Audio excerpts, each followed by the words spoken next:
키워드로 알아보는 이슈, 다양한 시각으로 보는 뉴스 읽기. 본격 수다 버라이어티 투데이 잡슬 3.0.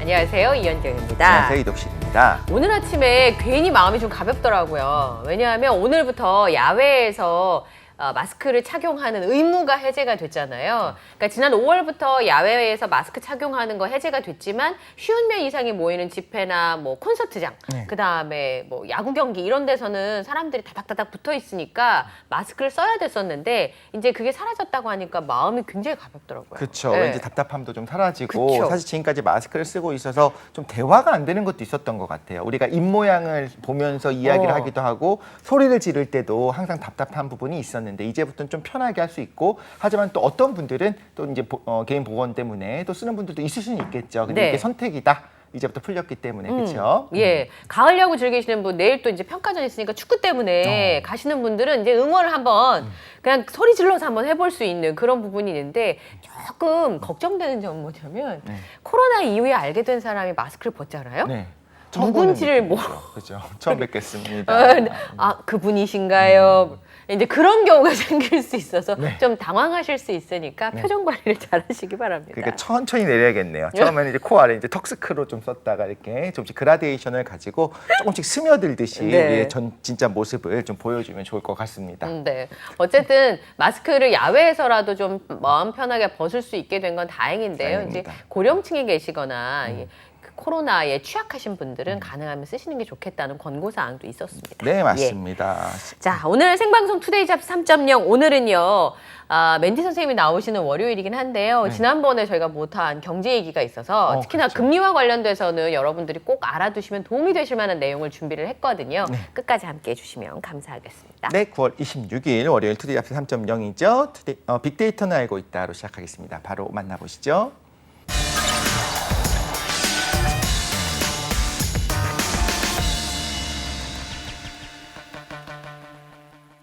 네, 따끈따끈한 소식을 파헤쳐보는 얼리버드 시사 이슈 빅데이터는 알고 있다. 함께 하시겠습니다. 네, 마스크를 쓰든 안 쓰든 이분 얼굴을 보면 우리가 누구나 알 수 있습니다. 이 눈썹과 눈매만 보더라도 바로 이분이 오셨구나라고 딱 느낄 수 있는 그런 분이죠. 오랜만에 부르는 그 이름입니다. 우리의 시사요정. 네, 이데일리의 김성은 기자님이 여기 오셨습니다. 어서 오십시오. 네, 안녕하세요. 예, 시오미 오랜만이네요. 우리 계속 시오미라고 부르다가 그죠? 맞습니다. 예. 네. 어느 순간부터 요정의 느낌이 좀 사라져가지고.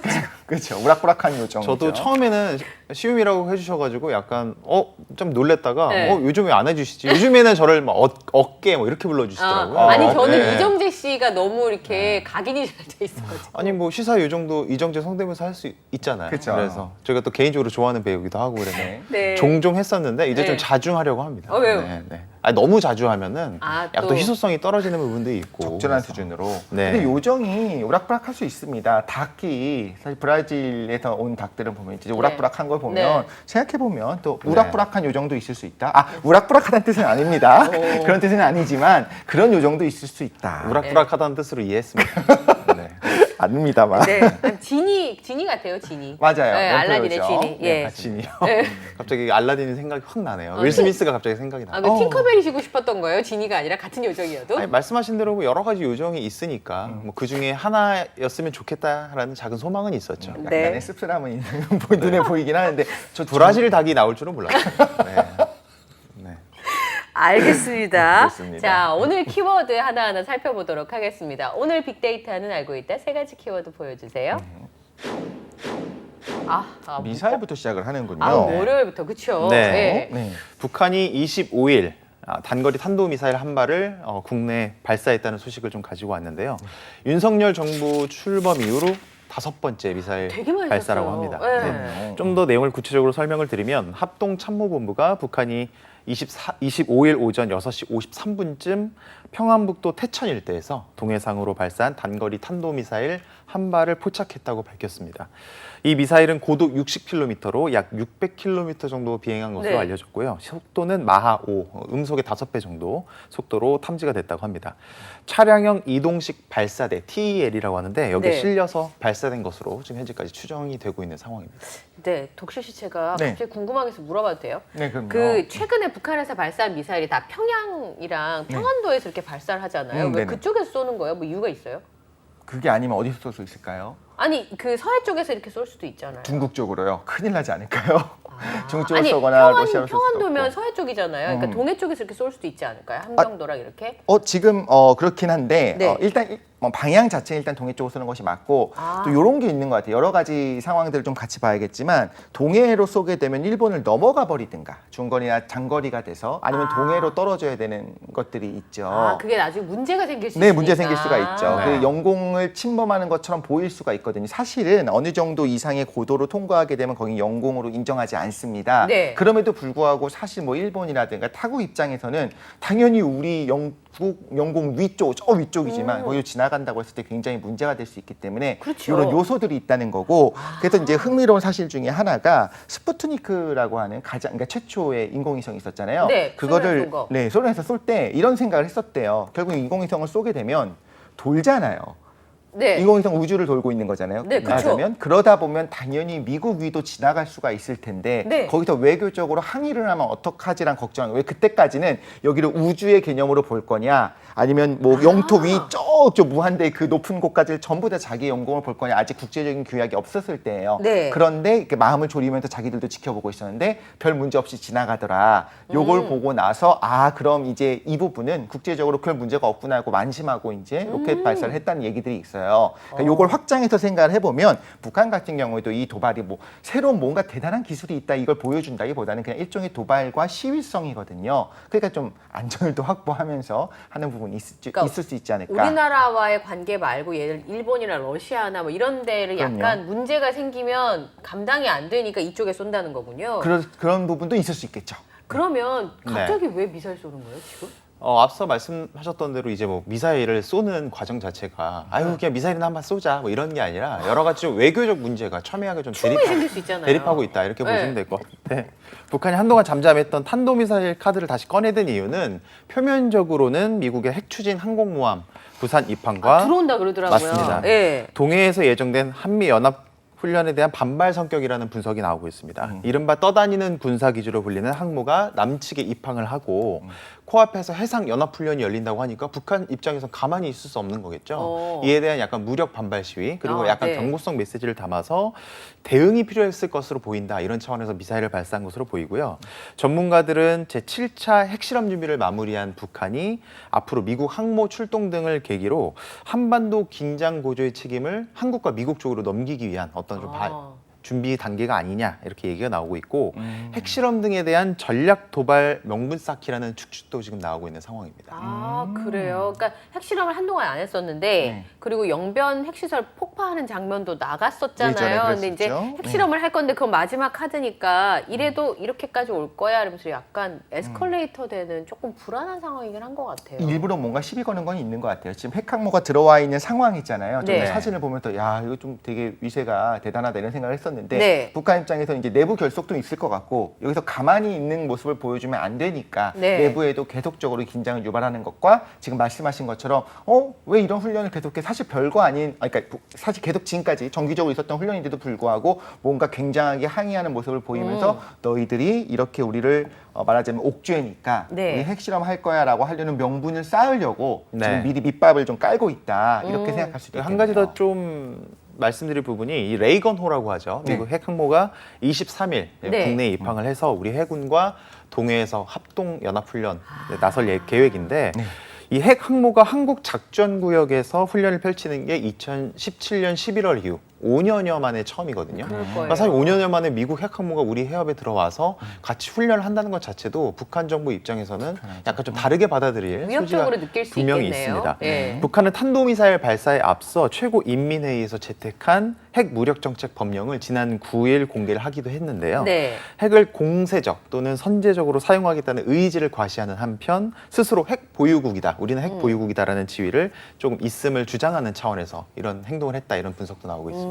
그러네요. 지금 말씀 들어보니까 그 북한에서 그런 전략으로 이런 행동을 했겠구나 이런 생각이 좀 들기는 하는데 오늘 아침 뉴스를 보니까 중국에서 이제 북한으로 들어가는 열차들이 재개됐다고 하거든요. 네. 그러면 이제 중국과 무역을 안 하면 북한은 살 수가 없는 지금 상황인데 네. 내부적으로도 굉장히 식량난이나 어렵다고 하니까 이걸 대화로 좀 풀어가지고 위협을 네. 좀 낮추고 그렇죠. 그 내부에 네. 있는 국민들도 다 먹고 살 수 있게 해줘야 되는데 네, 맞습니다. 그 쉬운 제가 볼 땐 그런 방법이 있는데 왜 이렇게 어렵게 일을 만드나 싶어요. 그러니까요. 예. 체제 유지 때문인 것 같기도 하지만 뭐 여러 가지 요소가 있을 수 있겠죠. 지금 중국이랑 특히나 미국이랑 긴장이 커지고 있으니까 그러니까. 이 네. 타이밍에 줄을 좀 서는 것도 있는 것 같은데 말씀하신 것처럼 좀 평화롭게 어떻게 보면 북한에 있는 그 국민들도 같이 먹고 살 수 있게 해주는 게 제일 중요하지 않나라는 생각이 들기도 그러니까요. 합니다. 예. 네. 자, 두 번째는 이 외교 문제인 것 같은데 무한 책임. 네. 사실 좀 들으시면서 이런 일이 있었단 말이야 라고 생각할 수도 있는데 네. 일본 쪽에서 뭐 약간 한일 양국 간의 관계에 대해서 네. 약간 좀 다른 의견이 나와서 좀 준비를 해봤는데 하토야마 유키오 전 일본 총리가 일본이 무한 책임의 자세를 가진다면 한일 문제가 해결될 수 있을 것이다 라는 발언을 해서 화제가 됐는데요. 하토야마 전 총리가 24일 전북 정읍시청에서 열렸던 세계 평화 및 한일 문화 경제 협력 교류 특별 강연에 나섰거든요. 이 강연에서 한일 관계를 해결하기 위해서는 무엇보다 일본의 태도가 중요하다면서 이같이 네. 말했다고 합니다. 그는 그 위안부와 강제징용 등 좀 뭐 한일 관계 산적한 문제들이 있잖아요. 이 문제가 해결되지 않으면 절대로 현재 한일 관계가 더 나아갈 수 없다 이렇게 지적을 하면서 일본의 충분한 사죄가 이루어지지 않는다면 해결되기 어려울 것이라고 거듭 강조하기도 했는데요. 하토야마 전 총리는 3.1 운동에 대해서는 일제 식민지에서 벗어나기 위한 운동으로 당시 많은 생명이 희생됐다 이렇게 발언을 하면서 이에 대해 일본인으로서 깊이 사죄드린다는 말도 덧붙이기도 했습니다. 네. 하토야마 유키오 총리가 우리나라에 와서 그때 무릎 꿇고 사과한 적이 있었잖아요. 그래서 한국 사람들에게 굉장히 많이 알려져 있는 정치인인데 네. 일본 내부에서는 주류 세력은 아닌 네. 상황이어서 그래도 일본 내부에 뭐라 그럴까요? 이렇게 양심적인 목소리가 있다는 거는 이 문제를 못 풀 것 같이 왜 막 엉켜버려가지고 이제 자르지 않으면 못 풀 것 같은 매듭처럼 보이지만 네. 또 길이 있지 않을까 이렇게 희망을 좀 가져봅니다. 네, 예. 맞습니다. 네, 그리고 말씀하신 내용들을 쭉 들어보면은 또 네. 뭐 그러니까 합리적이에요. 맞는 말씀이신 네, 것 같고 네. 우리가 정말 해결하고 결국에 우리가 원하는 것도 계속 대립각을 세우겠다가 아니고 일본의 충분한 사죄가 이루어지고 그다음에 이제 그것만 같이 있으면 가자라는 된다는 거잖아요. 거잖아요. 그런 네. 부분에 대해서 조금 확실하게 말씀을 해주신 것도 맞고 3.1 운동에 대해서도 정말 정확한 진단들이 있었기 때문에 좀 일본의 정치인들이 목소리 좀 귀를 기울였으면 좋겠다. 그게 더 건전한 둘 양국의 어떤 관계에 더 도움이 되지 않을까 하는 생각이 들기도 객관적 하네요. 사실에 입각한 발언인 거는 어떻게 보면 좀 맞는 부분이 있는데 네. 일본 내에서는 사실은 소신 발언으로 분류하는 부분도 있고 그리고 위협도 많이 받는다고 하더라고요. 일본 좀 보수파들 입장에서는 약간 너무 약간 저 나라에 가서 그 나라 듣기 좋은 얘기만 해주는 건 아니냐라고 또 프레임을 잡는 부분도 있기 때문에 이 발언에 대해서 사실은 좀 더 뭐 많이 퍼지고 각성하는 네. 계기가 마련이 됐으면 하는 바람도 있습니다만 네. 일본 쪽에서는 오히려 또 이거를 또 그렇게 고지고대로 받아들이지 않는 부분도 있기 때문에 네. 아직까지 풀어야 될 또 산적한 과제가 좀 그러니까요. 많이 남아 있다 이렇게 보시면 네. 될 것 같습니다. 근데 어제 보니까 무슨 역사 투어 할 때 일제 시대 때 무슨 군복 이런 거 대여해줘가지고 일본 군복이 되겠네요. 맞아요? 너무 말도 안 되는 것 맞습니다. 같은데요. 이게 좀 어떻게 보면 되게 사소한 뉴스일 수도 있지만 사실은 좀 많이 회자돼야 한다고 생각하는 뉴스 중에 하나인데 네. 네. 서울시 주최로 3년 만에 정동 야행 행사가 개최가 됐거든요. 네. 근데 이게 좀 뒤늦게 논란이 일고 있는 이유가 일본 순사 그리고 일본 헌병대가 입었던 그 제복을 빌려주는 역사 체험 현장이 있어서 화제가 됐었는데요. 누리꾼들이 을사늑약이 체결됐던 덕수궁에서 열리는 이벤트로는 적절하지 않다는 당연히 비판을 그렇죠. 쏟아내고 있습니다. 네. 그도 그럴 것이 덕수궁이라는 곳에 대한 조금 뭐 역사적 그럼요. 내용을 좀 찾아볼 필요가 있는데 1905년 일본과 대한제국 간 을사늑약이 체결된 장소이기 때문인데요. 이 을사늑약의 공식 명칭이 한일협상조약이라고 합니다. 한국의 식민지화를 위해서 외교권을 빼앗고 네. 통관부와 이사청을 두면서 내정을 장악하는 게 주요 내용입니다. 이 좀 논란이 일파만파 커지니까 서울시에서 어떤 해명을 내놨냐 하면 의상 대여를 직접 주관하지는 않았고 네. 문제의 의상이 전시될 줄도 몰랐다 이런 입장입니다. 서울시는 행사를 진행하는 대행 업체가 보고한 목록에는 이런 내용이 없었는데 뒤늦게 이런 의상들이 전시돼서 무척 유감이다 이렇게 밝히면서 승인받지 않은 의상을 무단으로 전시 대여한 만큼 이에 대해서 해당 업체에 법적 책임을 강구할 계획이라고 밝히기도 했습니다. 네. 요즘에 사실은 여기 그 정동량이 되게 재밌어요. 밤에 가면. 네. 근데 이제 3년 만에 비대면이었다 이제 대면으로 행사가 진행이 됐고 네. 또 여기 근처에 궁에서 옷 갈아입고 사진 찍는 거를 MZ세대 되게 좋아하잖아요. 그렇죠. 네. 근데 이게 지켜야 될 선을 좀 지켜야 되고 서울시에서도 몰랐다 그러면 끝나는 문제가 아니기 네, 때문에 맞습니다. 지난번에 광화문에 포스터 걸린 것도 서울시에서 이제 그래가지고 다들 뭐 비판의 목소리가 높았잖아요. 그럼요. 그러니까 역사인식은 좀 분명하게 했으면 좋겠어요. 맞습니다. 예. 업체에서 했다, 뭐 승인받지 않았기 때문에 그냥 했다라고 넘어갈 것이 아니라 어쨌든 최종 책임이 있기 때문에 그렇죠. 그 부분에 대해서 확실하게 좀 밝혔으면 좋겠고 네. 일본 순사 헌병대를 그냥 뭐 일반 우리가 생각하는 것처럼 시민의 안전을 지켜주는 경찰이라든가 뭐 군인 경찰로 생각하면 안 되잖아요. 네. 역사적 맥락이 있는 건데 이 그렇죠. 부분은 정말로 너무 중요한 부분들을 이렇게 훼손시킨 부분이 있습니다. 분명히 이거에 대해서 반성도 해야 되고 왜 그렇게 했는가? 정말 역사인식의 부족 때문인가 아니면 그릇된 역사인식을 갖고 있었기 때문인가 그 업체에 대해서도 네. 철저하게 좀 조사를 해봐야 되지 않나 생각이 듭니다. 네. 사실 사소한 문제라고 뭐 분류할 수도 있겠습니다만 그 앞서 말씀드렸던 대로 덕수궁이 가지고 있는 좀 슬픈 역사, 그렇죠. 그리고 그렇죠. 국내의 역사가 있는데 이런 부분을 좀 간과하고 뭐 일본 헌병대 옷이 버젓이 뭐 대여가 되고 걸려 있다는 것 자체가 사실은 진짜. 네, 대한민국 국민 한 사람으로서 사실 좀 심기가 불편한 점도 분명히 있거든요. 그럼요. 이런 부분에 대해서 사실은 조금 사소한 부분이지만 좀 디테일하게 챙겼어야 되는 부분인데 그렇죠. 이 부분에 대해서 그냥 서로 약간 잘못 미루기 현상으로 지금 일어나고 있는 부분. 심지어 뭐 대행사가 그 일을 단독으로 진행을 했다 하더라도 대행사 입장에서도 이 부분에 대해서 좀 세심하게 챙겼어야 당연히 되지 않나 그렇죠. 이런 생각이 예. 좀 듭니다. 그러니까 유태인들이 하는 행사에 나치 군복 빌려준 그렇죠. 거잖아요. 네. 맞습니다. 예, 그러니까 그게 말이 안 되는 말이 안 되는 예, 거죠. 말이 안 되는 건데. 맞습니다. 예. 네. 자, 마지막 세 번째 키워드 한번 볼까요? 384만 뭐예요? 원입니다. 원, 네. 원이요. 명일 명. 수도 있으니까. 명일 수도 있는데 네. 원입니다. 돈 원. 얘기인데 어. 올해 상반기 근로자 월 평균 임금 총액이 384만 8천 원으로 그래요? 평균 나타났습니다. 월급이? 네. 예. 지난해 상반기가 362만 8천 원이었으니까 네. 6.1% 정도 오른 건데요. 작년 상반기 임금 인상률이 4.2%였는데 이것과 비교하면 1.9%포인트 높아진 수치라고 합니다. 네. 기본급하고 통상적 수당이 더해진 걸 정액급여라고 하는데 정액급여 인상률은 4.1%로 나타났고요. 성과급과 상여급이 더해진 특별급여가 19.1%로 인상률이 껑충 뛰었습니다. 300인 이상 사업체를 한번 따져보면 월평균 임금총액 인상률이 지난해 상반기 대비 9.8%로 크게 올랐는데 다만 300인이 안 되는 사업체의 경우에는 인상률이 4.8% 평균을 좀 밑돌았습니다. 네. 경총은 규모나 업종별 임금 차이가 크게 벌어진 것에 대해서 그렇죠. 성과급과 상여금을 좀 이유로 거론을 하면서 네. 특별급여 인상폭이 크게 올랐고 기업별 차이도 커졌기 때문으로 분석을 하기도 했는데요. 경총 측은 성과금을 비롯한 특별급여 격차가 매우 커지고 있다.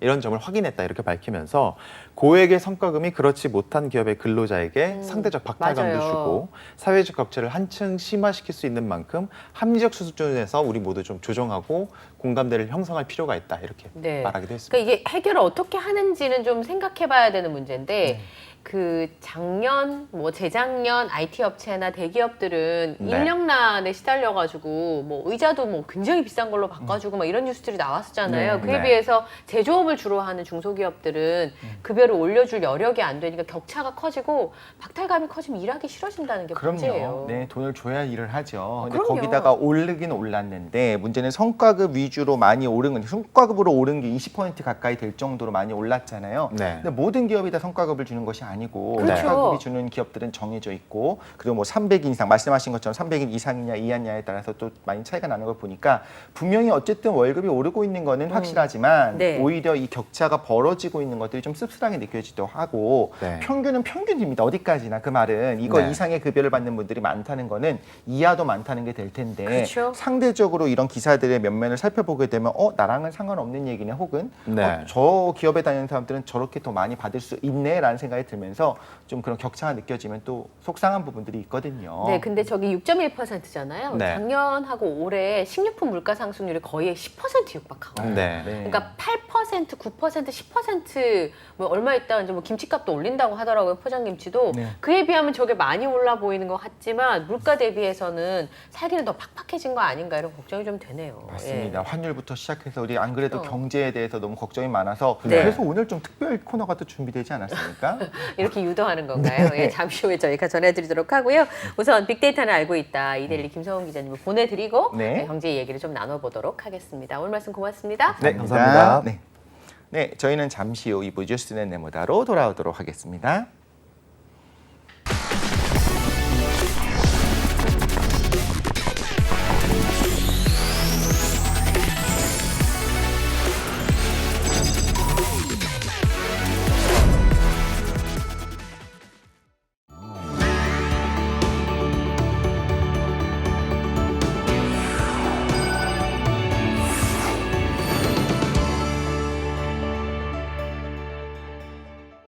네, 뉴스 읽기로 시작해서 어디로 튈지 모르는 요절복통 도미노 토크 뉴스는 네모다. 오늘은 뉴스는 경제다로 함께 하겠습니다. 네, 이 시간 함께해 주실 분 소개해드리도록 하겠습니다. 행복자산관리연구소에서 오셨죠? 우리 김현우 소장님 오늘도 나와 계십니다. 어서 오십시오. 네, 안녕하세요. 네. 소장님 오늘 또 연두색 옷 입고 오셔가지고 네. 네. 그 스마일 있잖아요. 해바라기에 스마일.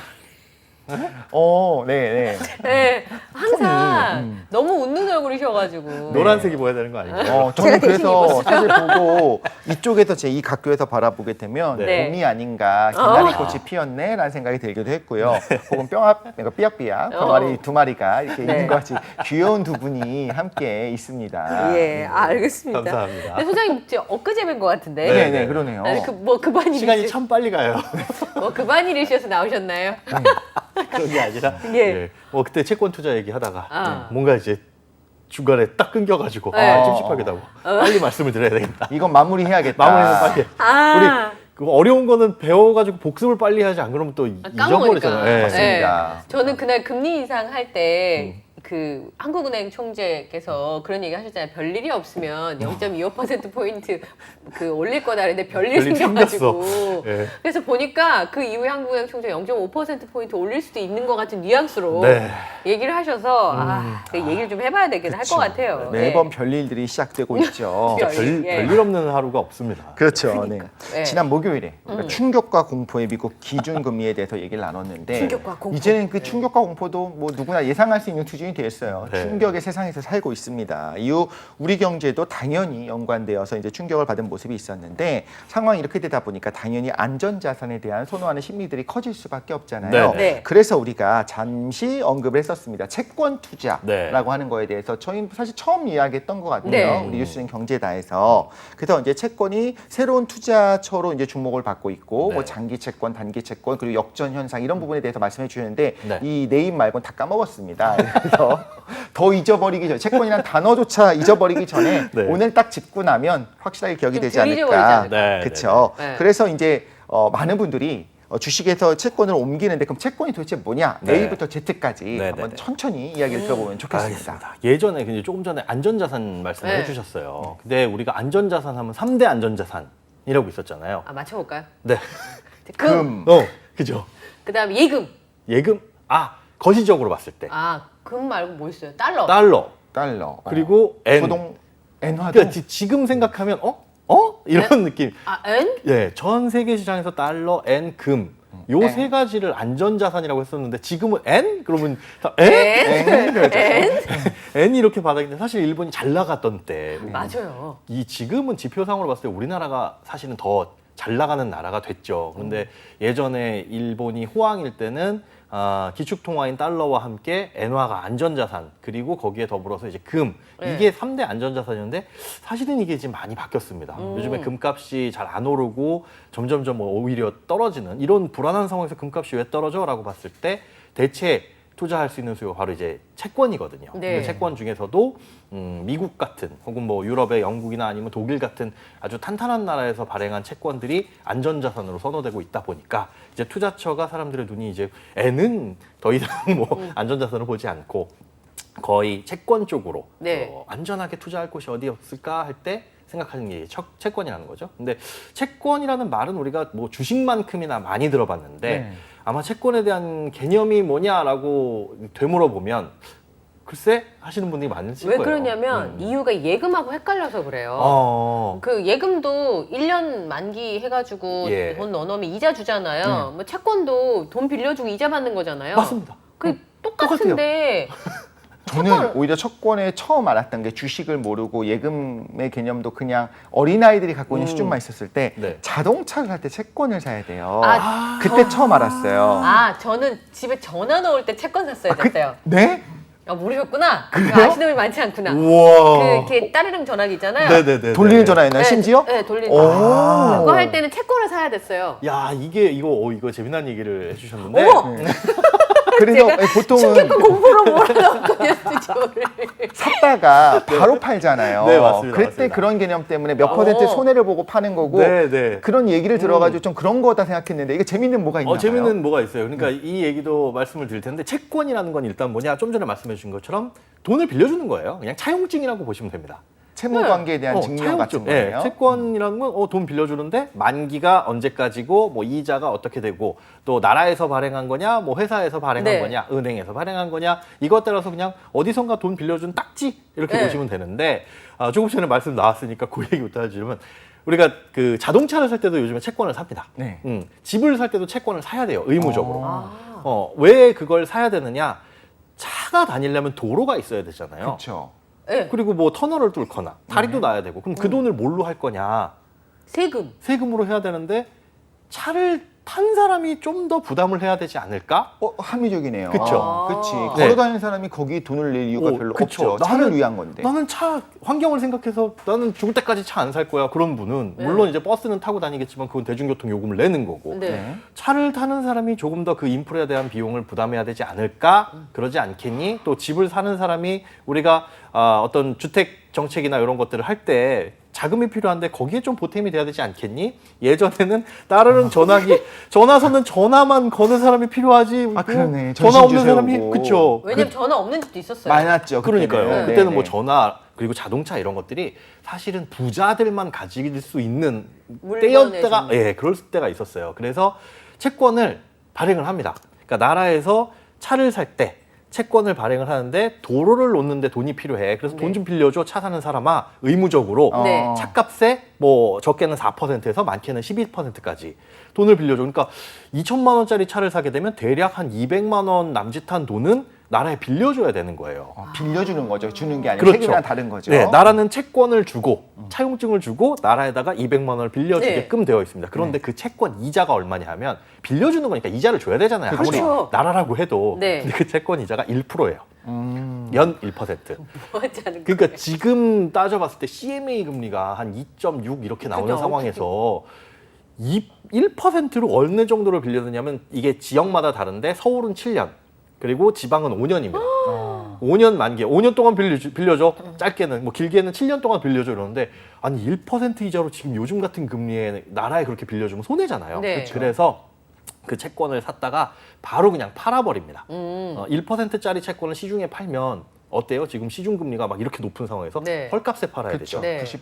98 정도. 그렇죠. 손해를 봐야 돼요. 네. 내가 200만 원어치를 샀어도 이거 야 이자 1% 준다고? 에이 요즘에 이자 3% 주는데 그러면 대략 한 7, 8만 원은 싸게 팔아야 되죠. 그런데 이게 만기가 1년짜리가 아니라 7년이다 보니까 곱하기 7 네. 해가지고 싸게 팔아야 됩니다. 아하. 손해 많은데요? 이게 할인율이에요. 아. 요즘에 그래서 이런 자동차를 살 때나 집을 살 때 채권을 매입을 해야 되는데 그 채권의 할인율이 굉장히 커지고 있어요. 네. 아하. 이 말인즉슨 지금 차를 사는 사람들은 차를 비싸게 사는 거나 마찬가지입니다. 손해 보는 거죠. 손해 돈을 보고. 내야 되니까. 그걸 내야 되니까 아니면 그 채권을 갖고 있어야 되는데 네. 갖고 있으면 7년 동안 이자 연 1%를 받으니 어쨌든 손해거든요. 네. 차라리 받아가지고 CMA에 넣어놓거나 그런데 그럴 수도 있습니다. 지금 금리가 많이 올라가 있지만 금리가 막 바닥으로 떨어지면 그 1% 이자도 와 이게 그럴 수도 어디야. 있잖아요. 네. 그렇죠. 하지만 그건 아마 먼 미래일 거고 그러다 그리고 보니까 돈 많으신 분들 얘기일 거예요. 네, 그러다 보니까 요즘에 그런 채권들이 할인율이 굉장히 크게 그래서 차 사시는 분들은 손해인데 이게 또 지역마다 다른 게 경기가 어려우면 좀 뭔가 도와주려고 하잖아요. 네. 지자체별로 요 채권을 매입해야 되는 그 비율하고 그다음에 그것들을 지자체에서 정할 수가 있어요. 사야 되나 말아야 되나. 지금 거의 서울만 내고 있고 웬만한 지방에서는 차를 살 때 이 공채 매입 의무를 면제해주고 있습니다. 아하. 그리고 뭐 친환경 차량이나 이런 거 살 때도 또 면제가 되고요. 그래서 네. 그런 것들 참고하시면 될 것 같고 이렇게 채권이 우리가 어딘가에 돈을 빌려줘야 되는데 나라에서 발행하는 채권들은 다양하게도 쓰일 수 있다. 그쵸. 그래서 사실은 생활을 하면서 채권 투자 아예 나는 주식 투자 안 해 하는 것처럼 그냥 내가 손 안 대 이런 게 아니라 나도 모르게 얽혀 있을 수가 있습니다. 채권 투자는. 내야 되는 억지로. 네, 예, 억지로 해야 예, 되는. 네. 무조건. 나중에 차를 사게 될 때는 어쨌든 한 번은 얽히게 되는 거죠. 네. 그러면 어떤 사람이 예를 들어서 이제 적금을 벗어요. 네. 3년짜리 적금을 벗어 2천만 원을 이제 받았어요. 네. 근데 이게 사실 뭐 주식을 사긴 좀 무섭고 어허. 그러니까 예금을 넣는 것과 2천만 원을 가지고 있는 어떤 소비자가 네. 그 지금 채권을 사는 거하고 아, 똑같지 않아요? 소비자 입장에서 큰 차이가 없을 것 같은. 사실은 그 빌려주고 돈을 돌려받는다. 네. 그리고 그 중간에 빌려줬을 때 이자를 받는다라는 건 개념은 똑같아요. 네. 그런데 예금은 내가 중간에 싫으면 깨야 되는 거고. 깨면 손해잖아요. 그렇죠. 그리고 우리가 은행과 약속한 이자에서 중간에 깼을 때는 절반만 받습니다. 이런 약정 네. 이자율을 받죠. 그렇게 되는 거고 채권은 깨지는 않습니다.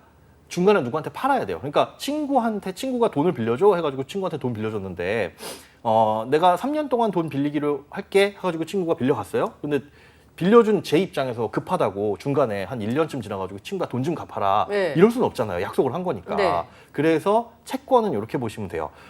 내가 거기 가서 상환을 바로 해달라고 할 수는 없지만 이걸 시장에 다른 사람한테 팔 수가 있다. 아. 이 돈 빌려준 딱지, 네. 이 채권이나 차용증을 다른 사람한테 비싼 값에 팔거나 네. 헐값에도 팔 수가 있다는 거죠. 네. 그러니까 시중금리가 내가 이 채권을 샀을 때보다 금리가 떨어지면 아. 얘는 더 매력적이 되는 거고 네. 오히려 금리가 올라가면 얘는 좀 안 좋은 네. 매력이 떨어지는 그래서 헐값에 팔아야 되고 그래서 가격이 변동한다. 그게 가장 큰 차이점이네요. 이게 가장 큰 차이점이에요. 어휴. 가격이 변동. 근데 안 팔면 또 그만이거든요. 네. 그래서 이것 때문에 채권을 굉장히 헷갈려 하시는 분이 있어요. 전 맨날 헷갈려요, 얘기를 들어도. 맨날 헷갈립니다. 그런데 오피스텔을 예로 들면 편할 것 같아요. 자, 오피스텔을 제가 1억에 주고 샀습니다. 네. 매달 1년에 1년 네. 연세로 볼게요. 1년에 1,000만 원의 월세가 들어온다. 네. 연 1,000만 원. 그러면 얘는 수익률이 10%죠. 네. 1억을 넣고 1,000만 원을 받을 수 있는데 10%인데 그냥 저는 계속 그렇게 꾸준하게 월세를 받고 있어요. 근데 저도 모르는 사이에 옆에 다른 오피스텔이 생겼네요. 네. 새로. 근데 여긴 풀옵션이야.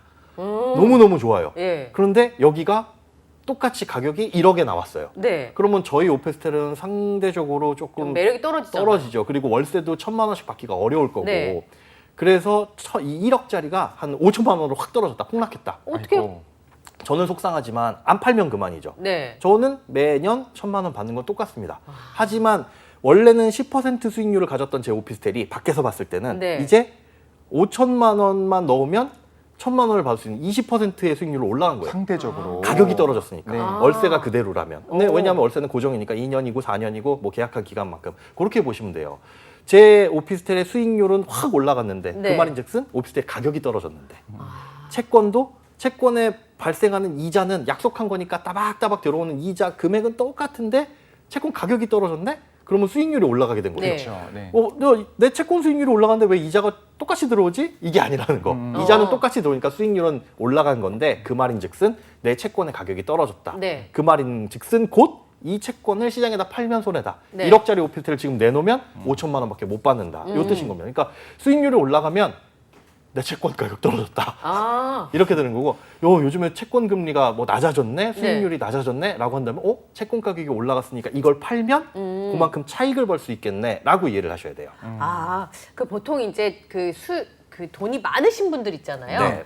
그러니까 그런 분들은 채권 투자를 일정 부분 계속 하시더라고요. 그렇죠. 네, 제가 아까 왜 2천만 원 말씀드렸냐면 네. 사실 2천만 원에 아까 제가 뭐 몇 년 국채 수익률 이런 거 검색해봤어요. 포털에 네. 들어가지고 수익률 3% 이렇게 네. 4%. 맞아요. 그러니까 사실 저 같은 가정주부는 그냥 예금 넣어놓는 거랑 큰 차이가 이렇게 그렇죠. 네, 못 느끼지만 만약에 금액이 되게 많은 사람들의 경우에는 그 안전하니까. 네, 원체 그 금액 자체가 크니까 음. 그 차이가 되게 크고 그다음에 예금은 꼼짝을 못 하는데 얘는 사고 중간에. 팔고 하면서 수익률을 만들 수 있으니까. 맞습니다. 아, 그래서 부자들이 채권 투자를 필요하면 하는구나. 팔 수도 있고. 팔 수도 네. 있고 심지어 좋은 점이 뭐냐면 은행의 이자는 우리가 만기까지 기다려 주잖아요. 맞아요. 그런데 채권은 그 이자를 만기에 주는 채권도 있으나 아까 얘기한 그런 채권 있죠. 예. 차 살 때 사야 되는 채권. 그런 이건 만기에 줘요, 심지어. 네. 엄마 그런데 배째라군요. 네.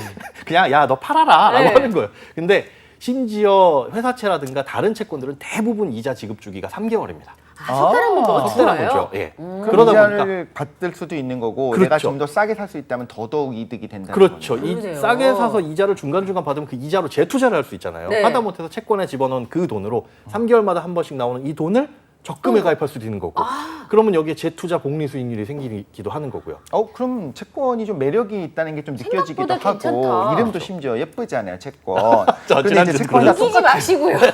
채권이 다 똑같은 줄 알았는데 네. 지금 말씀하신 걸 들어보면 회사채도 있는 것 같고 네. 국채가 뭐 따로 있는 것 같고 네. 뭐 이런 얘기도 들었거든요. 미국의 국채가 가장 안전하다 뭐 이런 얘기도 했었고 그렇죠, 그렇죠. 전쟁에는 전쟁 때 또 채권을 발행한다 이런 얘기도 들었던 것 같아요. 네. 2차 대전 때 미국에서. 그래서 그런 좀 종류들에 대한 구분을 좀 알았으면 좋겠고 당연한 거지만 국채가 제일 안전할까요? 제일 안전합니다. 국가에서 발행한 채권이 제일 사실은 안전하고 이게 우리가 나라에서 발행한 게 있고 사실은 국가라고 하는 개념이 정부도 있지만 공사도 있고 그렇죠. 지방도 있고 뭐 이렇잖아요. 근데 그냥 거의 뭉뚱그려서 국가나 공공기관 해가지고 국고채 이렇게 부르기도 합니다. 뭐 지방채라고 따로 분류도 하긴 하는데 어쨌든 개인의 입장에서 봤을 때 나라에서 발행한 게 제일 안전하죠. 네. 그리고 금융기관이 발행한 채권들도 있어요. 상대적으로 좀 안전하네요. 네, 상대적으로 그래도. 굉장히 신용도구 자체가 높으니까 네. 뭐 은행채 혹은 기타 금융채 하는 것들도 있고 뭐 회사에서 발행한 거 회사채라고 부르기도 하지만 그냥 사채라고 부르는데 이게 혼동이 될 수도 있어요. 갑자기 사채? 잠깐 사채. 네, 사채 그러니까 갑자기 어깨? 그렇죠. 네. 사채업자 그럴 수 네. 있는데 그냥 그게 그거 아니고 예, 회사채. 예, 회사채를 네. 그냥 줄여서 사채 이렇게 부르기도 하는데 그렇게 이제 발행하는 기관마다 뭐 다를 수도 있고 그 발행 목적마다 조금 다를 수 있고 근데 채권에 붙은 어떤 기능이 있느냐 이거에 따라서 뭐 다르게 부르기도 하는데 어디서 발행했느냐를 일단 기준으로 그렇게 회사채, 뭐 국고채 이렇게 놔두기도 합니다. 그럼 국채 살러 어디 가요? 어디 가나요? 어, 대한민국 정부에 가야 되나요? 은행 가요? 돈 빌려주러 왔습니다. 채권은요 주식보다 종류가 더 많아요. 그래요? 예, 왜냐하면 A라는 기업의 주식 종류는 네. 많아봐야 2개잖아요. 네. 보통주하고 우선주 이 우선주. 정도. 그거밖에 없는데 채권은 돈이 필요할 때마다 발행을 해요. 이 기업이. 그러니까 올해 상반기에 뭐 사업한다고 추가적으로 발행한 것도 있고 하반기에 발행한 것도 있고 그다음에 내년에 가가지고 이거 못 갚아가지고 돌려막기 하려고 발행한 것도 있고 별의별 채권들이 다 있다 보니까 채권 시장의 이 채권의 종류는 정말 무궁무진합니다. 네. 그런데 이걸 어디 가서 살 수 있느냐? 살 수 있는 것도 무궁무진해요. 거의. 그래요? 왜냐하면 우리가 주식을 살 수 있는 그 프로그램 네. 이걸 이제 뭐 HTS 혹은 MTS 이렇게 부르잖아요. 여기에 들어가서 장내 시장에서 거래되는 채권들도 있어요. 그렇죠. 예, 장내에서 거래되는 채권들도 있는데 채권은 장 외에서 거래되는 채권들이 훨씬 더 종류가 많습니다. 상품권처럼요. 예, 상품권처럼 장 외에서. 근데 진짜로 종이를 주고 받나요? 그건 아니죠. 그렇진 않아요. 다 전자식으로 되어 있는데 그럼 어디 가서 살 수 있냐? 네. 뭐 구두방 이런 데가 아니라. 우리 명동 명동에 아니고요. 가면 상품권 그렇죠. 매입합니다. 써 있어요. 써 있어요. 네. 그런데 채권은 그런 이 역할을 해주는 곳이 증권사예요. 아하. 증권사에서 장외 채권들을 자기들도 갖고 있어요. 기관들이라서 뭐 증권들도 갖고 있다가 투자를 하는데 이렇게 봤을 때 야 이거는 우리가 갖고 있는 것보다 팔아가지고 수수료 먹는 게 더 낫겠다 네. 하는 것들. 그러니까 그런 것들을 뭐냐면 요거는 개인들한테 내놔도 인기가 좀 있겠다 네. 싶은 것들은 장외 채권이라고 해가지고 증권사 지점별로 다르고 뭐 이 어떤 증권사냐 이 회사별로 다르고 이런 것들이 다 지점에서 팔리고 있습니다. 그러면 보니까 뭐 1년물, 3년물, 네. 뭐 10년물이 되게 369도 아니고 다 되게 헷갈리다. 이 용어 자체도 왜 1년물, 3년물, 이게 뭐 기준이 있나 봐요. 그렇죠. 1년물 그러면 1년 만기 채권이에요. 네. 3년물 그러면 3년 만기 네. 채권이고 그래서 국고채 3년물 그러면 3년 만기 채권인 거고 국고채 10년물 그러면 10년 만기 채권인데 그럴 때 국고채 3년물의 수익률이 얼마다라고 하는 건 이 채권을 지금 샀을 때 그 가격에 상관없이 지금 이렇게 사면 이자와 만기 때 받을 수 있는 걸 다 복잡하게 계산했을 때 연 몇 %입니다. 네. 이걸 그냥 나타내 주는 거예요. 그러니까 우리가 사실은 그걸 복잡하게 계산할 필요가 없어요. 해주는 사람 따로 있어요. 예, 해준이 따로 있어요. 그냥 네. 그 채권을 지금 투자하면 10,000원짜리 채권이 9,982원인데 이게 연 이자를 2% 주기로 되어 있네? 이러면 얼마지? 근데 이게 1년짜리면 계산이 딱 되는데 이게 3년짜리야? 이러면 또 복잡해져요. 왜냐하면 3년 뒤가 지금 시작해서 3년 뒤에 받는 것도 있지만 중간에 내가 그렇죠. 그렇죠. 남은 기간을 어떻게 정답. 그러니까요. 3년 물로 처음에 딱 발행은 됐는데 이게 지금 3년이 딱 남은 게 아니라 한 780일 정도 남았다. 그럼 그걸 계산해야 되는데 심지어 이자를 중간중간 주잖아요. 네. 그러니까 이자를 중간중간 주다 보니까 예를 들어 100만 원을 넣었을 때 10% 이자를 준다 그러면 10만 원이지만 이걸 쪼개져서 3개월에 한 번씩 2만 5천 원씩 드릴게요 하는 게 2만 5천 원이 아니거든요. 왜냐하면 수익률 10%면 이걸 만기 때 줬을 때 10만 원 주면 10%지만 일찍 주니까 좀 덜 줘요. 적게 줘야죠. 2만 5천 그렇겠죠. 원이 아니라 2만 4,992원 뭐 이렇게. 그러다 보니까 그건 개인이 머릿속으로 계산을 할 수가 없습니다. 네. 그렇죠. 그거 계산할 수 있으면 저기 뭐 수학 영재 뭐 이런 걸로 나가야 되고. 그 독실시장 신고해야죠. 그거.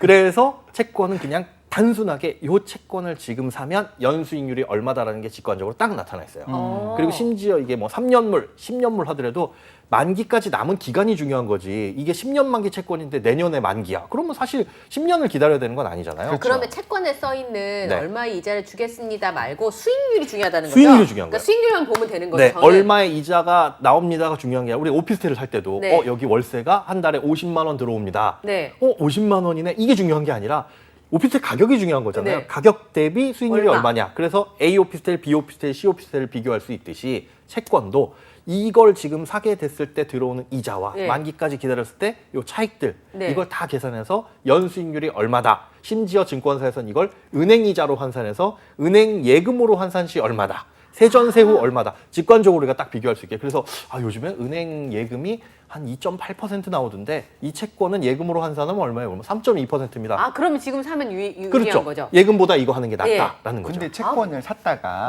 네. 내가 채권을 판다라고 하면 네. 파는 걸 전제로 하면 그 말씀이 맞는 것 같은데 네네. 만기가 되면 자동으로 알아서 내가 이제 사줘요? 아니면 그대로 정말 목돈이 딱 들어와요? 이것도 좀 만기가 되면 돈을 줍니다. 그냥 목돈을 그 돈이 주고. 들어오는 네, 거예요? 다 들어오는 거예요. 그러니까 액면 10,000원을 주기로 했는데 내가 이걸 9,000원에 샀다. 네. 그러면 9,000원에 샀더라도 10,000원을 주는 거예요. 네. 그래서 사실은 그 국가부도의 날 영화 있었죠. 네. 네. 여기서 그 유아인 주인공이 큰 돈을 번 게 주식으로 번 게 아니에요. 채권으로 벌었습니다. 왜냐하면 자 이제 막 회사가 부도 날 것 같아요. 그럼 위험하죠. 저 회사가 발행한 채권은 이제 저 회사가 문 닫으면 쓰레기 되는 거예요. 쓰레기예요. 이 주식도 쓰레기지만 네. 채권도 쓰레기가 되는 거예요. 그런데 그러다 보니까 1억짜리 채권을 야 이거 갖고 있어서 뭐야 그냥 종인데 예. 갖고 있어 뭐해 그 1억짜리 채권을 100만 원이라도 받았으면 좋겠다. 어차피 망한 회사니까 100만 원 사는 사람이 이상한 거죠. 그렇죠. 근데 샀는데 안 망했어. 샀는데 나라에서 이걸 살려주겠다네 이 회사를. 그래가지고- 그러면 만기 대신에 만기가 내년까지였지만 3년 후로 좀 미룹시다. 네. 이런 식으로 해서 3년 기다리면 어디요? 이 100만 원 산 채권이 나중에 가서 1억을 받을 수 있는 이런 원리니까 사실은 채권이 채권으로 정신을 차려요. 지금 어려운 나라가 어디 있지 하고 생각하고 있었습니다. 아니 그쵸? 그거는 왜냐면 그때 우리나라의 겪었던 기업들이 게 있으니까. 그런 식으로 해외 개방이 됐잖아요. 네. 그러다 보니까 어려운 나라에서 해외에 돈을 빌리려면 돈을 들어올 수밖에 없는데 그렇게 개방을 하게 되면 그 나라의 주요 기업들이나 산업들이 해외 자본이 들어와서 어떻게 보면 뺏기게 되는 그쵸. 이런 문제나 뭐 부작용이 생길 수는 있어요. 그러니까 해외에선 볼 때 이 기업이 망하게 생겼지만 국가에서 살려줄 게 뻔하니까 그렇죠. 우리가 좀 선점하겠다 이렇게 네. 가능하다는 거군요. 근데 우리는 그때 IMF 처음 겪어가지고 그런 일이 생길지도 몰랐고 맞아요. 그러니까 그게 이렇게 돼서 국가 공적 자금이 투입되는 거 생전 처음 봐가지고 맞습니다. 근데 그 상상도 못했죠. 과거에 또 좀 약간 상황은 다른 것 같지만 이제 대구 가면 국제보상운동 기념 공원 같은 게 있지 않습니까? 있잖아요. 네. 이런 것도 생각해 보면 옛날부터 있었던 거구나라는 그렇죠, 생각이 들기도 그렇죠. 하고요. 채권이라는 게 사실은 더 역사도 길고 더 복잡하고 이제 주식보다 더 복잡해서 네. 채권은 안전자산이네 이자 받는 거네 이렇게 투자를 했다가는 더 위험할 손해가 수 발생할 수 있다. 있어요. 왜냐하면은 만기까지 우리가 보유한다라고 생각했는데 이게 발행한 곳에서 부도가 났다. 네. 네. 이 회사채들은 그런 경우가 많이 있거든요. 그럴 수 있죠. 네. 그리고 심지어 회사채라고 한다면 우리가 안전한 곳에 투자를 해야 될 거잖아요. 그렇죠. 그 안전한 곳은 신용 등급을 보고 판단합니다. 네. 우리가 개인이 신용 대출을 받으러 갈 때 신용 점수 몇 점이에요? 뭐 이런 것처럼 기업들도 신용 등급을 AAA, 트리플 A라고 하는데 거기서부터 뭐 D 등급까지 네. 20개 등급이 있어요. 네. 그 나눠놨을 때 BBB 이상을 투자 등급이라고 해요. 네. 요 이상은 되어야 개인이 그래도 투자를 할 만하고 어. 밑에는 투기 등급. 여기는 언제 사라질지 모르니까 이건 위험한 걸 알고 네. 당신이 하는 건 거기에 투자하는 건 투자가 아니라 투기입니다. 0, 1 중에 하나가 될 수 있다. 네, 그렇게 될 수 있다. 그래서 투자 등급이라고 하는 것에 투자를 하라고 얘기를 하지만 지금 그 회사의 그 신용 등급이 BBB라는 거지 나중에 한 달 후에 석 달 후에 혹은 1년 후에 신용 등급이 어떻게 될지는 모르는 거예요. 그렇죠. 그러다 보니까 경기가 좋았을 때 트리플 B 요 정도면 투자 등급이네라고 해서 투자를 하고 한 3년 기다려야지라고 했는데 그 중간에 경기가 안 좋아지면 네. 이 회사가 망할 수도 있잖아요. 심지어 맞아요. 업종에 따라서 확 달라지는 회사도 있을 수 있는 그렇습니다. 거고요. 그래서 내가 투자를 했을 때는 안전했지만 시간이 지남에 따라서 갑자기 BBB가 뭐 밑으로 확 떨어져서 뭐 C나 D로 떨어질 수도 있는 거거든요. 네. 그렇게 되면 제 날짜에 이자가 안 들어오는 건 물론이고 만기가 됐을 때 원금도 못 받는 경우가 생길 수도 있다. 네. 그래서 채권이라는 거는 지금 당장의 신용도만으로 판단해가지고 들어가는 거는 위험할 수도 있다. 그럼 그런 회사일수록 좀 이율도 높을 테니까 그렇죠. 이율도 너무 높은 것만 추구해도 예금이랑 위험할 수 다르게 있다는 위험할 거예요. 수 있다는 거가 네. 생각을 해보고 어떤 회사가 갑자기 회사채를 많이 발행한다라고 하면 그것도 조금 위험 위험할 신호일 수 수 있는. 있겠다. 맞아요. 그리고 그 회사채의 종류가 뭐냐 후순위 채권이라는 것도 있거든요. 그러니까 네. 채권을 발행했을 때 문제가 생기면 네. 사실 제가 만약에 돈을 빌렸어요. 네. 근데 제가 못 갚게 됐습니다. 네. 그러면 어떻게 되냐? 제가 갖고 있는 뭐 다른 자산을 자동차를 팔아가지고. 팔거나 뭐 해가지고 돈을 갚아야 되겠죠. 그렇죠. 그런데 채권이 기본적으로 챙겨주고 주주들은 그 나중에 챙겨주는데 후순위 채권은 뭐냐면 채권임에도 불구하고 순위가 저 뒤에 있는 거예요. 보증금 약간 떼이는 그런 네. 경우 같네요. 그렇죠. 네. 제가 나눠줄 거 다 나눠주고 돈 하나도 없으면 그냥 그 후순위채는 끝. 저 뒤에서 다 나머지 분들 나눠주고 돈 남은 거 있으면 그때야 가져가세요. 라고 하는 게 후순위채거든요. 대신에 이제 이자는 많이 주겠지만 그렇죠. 위험하겠네요. 맞습니다. 그런 채권들을 후순위 채권들을 많이 발행하는 게 왜 그런지 이게 뭐 당장에 돈이 급해가지고 그런 건지 아니면 다른 이유가 있는 건지도 우리가 살펴봐야 되는데 보통 이제 채권을 투자할 때는 채권 수익률 네. 어디서 발행했는지 그리고 지금의 신용 등급 이런 것만 보면은 그런 위험성을 간과하고 넘어갈 수가 있어요. 위험합니다. 제가 궁금한 게 돈 공부는 내 돈 갖고 해봐야 된다는 게 제 신조예요. 그러니까 이 채권이 이해가 안 가잖아요. 네. 근데 채권을 한번 사보면 다 이해가 되더라고요. 그렇죠. 그러니까 집도 전세 뭘 모르다가 내가 전세를 살아보면 이해가 돼요, 그렇죠. 기사가. 그래서 동아리 같은 데서 이렇게 모의 투자 동아리를 만들고 해보는 이유가 그렇게 직접 해봐야 이해가는 부분들이 네, 있잖아요. 그러니까 김현우 소장님 얘기를 들었는데 제가 채권을 한 10만 원어치 사봤어요. 사가지고 예를 들어서 수익이 1원이 나든 10원이 나든 나보면 이걸 이렇게 계산하는구나. 그 다음에는 어떻게 할지 결정을 하면 좋은데 네. 그렇게 채권도 10만 원어치 100만 원어치 이렇게 살 수도 있어요? 살 수도 있어요. 그런데 이제 장내 채권은 그렇게 판매를 하기도 하나 네. 거래량이 없으면 매수 걸어놔도 안 될 수가 있어요. 거래가 체결이 안 될 수 네. 있고 그다음에 장외 채권 아까 증권사에서 발행하는 네. 증권사에서 우리가 그냥 찾아오시면 저희가 판매할게요. 이런 것들은 최소 100만 원 이상 보통 이렇게 걸려 있거든요. 그럼 몇백만 원 정도는 가지고 해봐야 채권은 어느 정도 해볼 수가 있겠네요. 그렇죠. 그런데 네. 이제 전략을 두 가지로 가져가야 돼요. 그러니까 만기까지 내가 이걸 보유할 것이냐. 네. 그러면은 중간에 가격이 떨어져도 상관없어요. 어쨌든 만기 네. 되면 돈을 받을 수 있으니까. 그러면 내가 10,000원에 산 채권이 중간에 5,000원이 되더라도 만기까지 가면 이 회사가 망하지 않는 이상은 10,000원을 주기로 했으니까 네. 만기까지 보유할 것이냐, 이 만기 보유 전략을 할 것이냐, 아니면 두 번째 중간에 채권 가격이 오르면 그렇죠. 팔 것이냐, 요거에 따라서 리스크가 달라질 수 있거든요.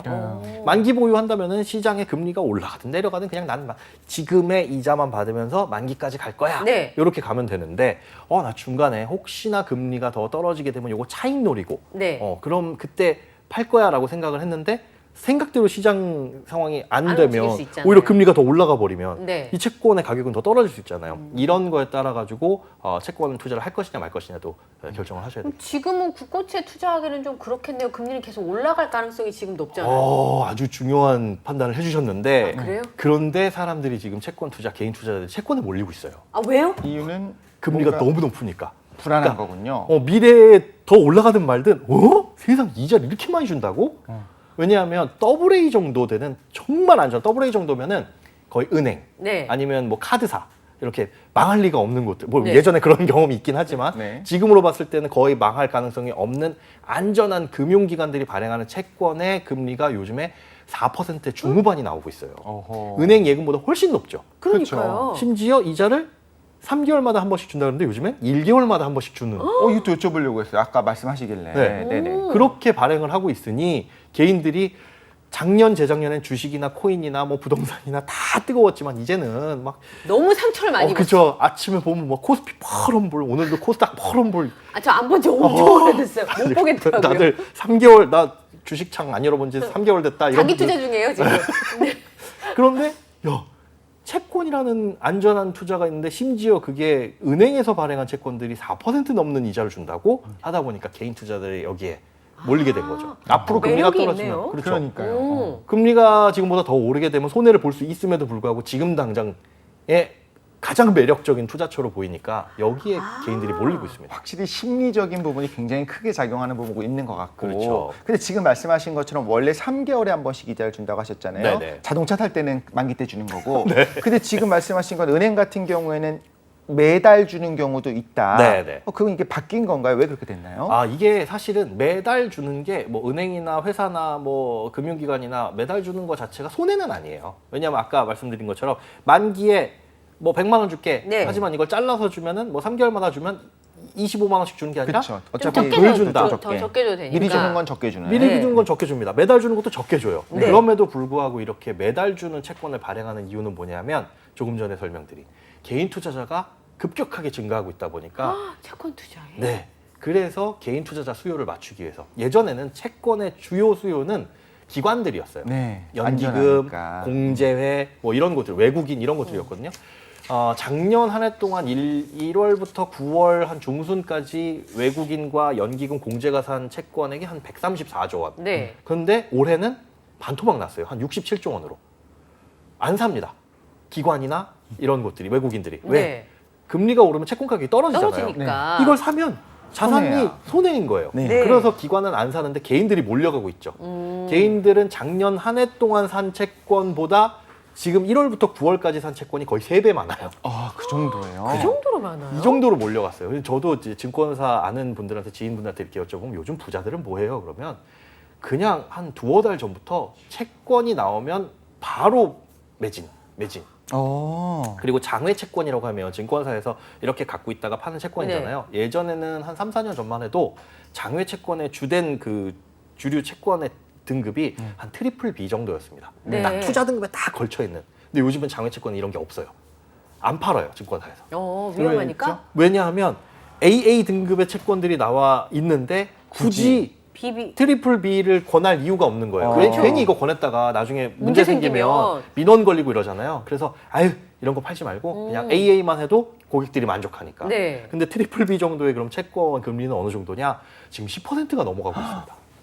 엄청나게 높은 금리를 주는 거죠. 이 말인즉슨 기업들이 지금 돈을 빌리기가 굉장히 어렵다는 거예요. 돈이 안 도니까. 그러니까 위험하다는 걸 수 있겠네요. 트리플 B면은 원래 안정적인 시장이라면 안전한 상황이었는데 그렇습니다. 지금 지금은 위기에서는 어떻게 될지 모른다. 네, 은행도 4% 넘는 이자를 줘야 시중에서 돈을 빌릴 수 있을 정도니까 네. 그냥 일반적인 회사, 중소기업들 뭐 트리플 B 안 되는 것들 무수히 많거든요. 네. 이런 회사들이 시장에서 돈을 조달하려면 엄청나게 높은 이자를 주어야지 돈을 빌릴 수 있다. 그럼 채권 시장이 이렇게 안 좋다라는 이 반증이 되는 반증이 거죠. 되는. 그런데 기관들은 지금 금리가 더 오를 가능성이 있으니까 지금 구매를 좀 안 하려고 하잖아요. 그렇죠. 그런데 개인들은 더 사고 있는 상황이고 네. 요거를 얼핏 보게 되면 그럼 개인이 위험한 걸 하는 건가라는 생각이 들기도 하는데 좀 전문가 입장에서 보면 원래 전략이 다르기 때문에 이거는 뭐 상관없는 걸까요? 아니면 기업을 좀 따라가야 되는 게 맞는 걸까요? 이게 사실은 기관들이 안 하는 걸 개인이 사고 있는 거잖아요. 네. 네. 그러다 보면 기관들이 싫어하는 거, 전문가들이 싫어하는 걸 개인이 사고 있다? 그러니까 위험해 보여요. 위험해 보여요. 그런데 위험한 건 맞는데 아까 전략 말씀드렸죠.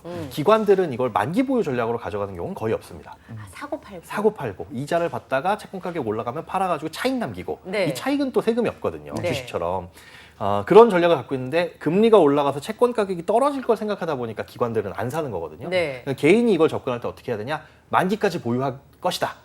라는 걸로 가면 문제 없습니다. 왜냐하면 AA 등급 정도의 은행이나 금융채처럼 안전한 채권들이고 발행하는 만기가 뭐 10년 이렇게 길지도 않아요. 네. 해봐야 뭐 3년물, 뭐 2년물 이렇게 나오는 거니까 그냥 난 2년 동안, 3년 동안 정기예금 들어가는데 중간에 절대 팔지 않을 거야. 네. 라는 생각으로 들어가시면 손해는 크게 안 봅니다. 금리가 올라가더라도 지금 4% 주는데 내년 가보니까 5%짜리 채권이 나왔어? 에휴 이거 할 걸. 배가 아플 수는 있지만. 배가 아플 수 있지만 중간에 팔지 않으면 손해는 안 본다. 안전한 회사니까요. 그렇죠.